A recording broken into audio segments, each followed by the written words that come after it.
তোমার চোখে সে আজও ছোট্ট মেয়ে, যে পুতুল খেলতো, দুধ চেয়ে কেঁদে দিত।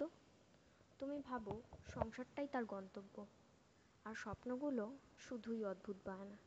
তুমি বুঝতেই পারো না তার একটা মন আছে, চাহিদা আছে। বাবা মা মানেই তোমরা সব কিছু তোমাদের মতো করে চাপিয়ে দেবে, এমনটা বর্তমানে হয় না।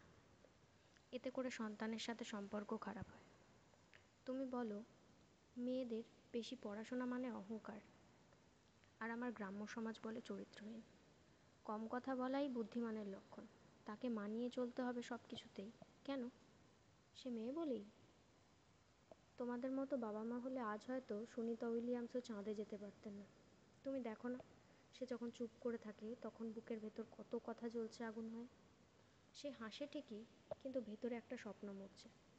তোমার মেয়েটা চায় একটা আলাদা পরিচয়, তার নিজের নামে, যেখানে কারো স্ত্রী নয়, সে নিজের জন্য দাঁড়াতে পারে। যেখানে রান্নার পাশাপাশি সে কবিতাও লিখতে পারে, শিশুদের পড়াতেও পারে, আকাশ ছুঁতে চাইলেও পারে। সে চায় প্রাণ খুলে বাঁচতে, এভাবে বেরিয়ে পড়ে নয়। সে চায় সংসার আর নিজের জীবন দুটোকেই ভালোবাসতে, করতে, রক্ষা করতে। সে চায় তার মতামতকে গুরুত্ব দেওয়া হোক।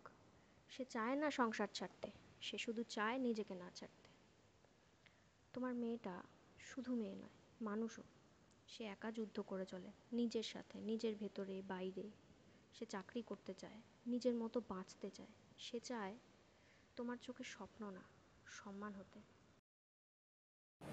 এই কবিতাটির মাধ্যমে আমি যে বার্তাটি দিতে চেয়েছি সেটি কমেন্টে পিন করে দেওয়া হলো, আপনারা চাইলে চেক করে নিতে পারেন।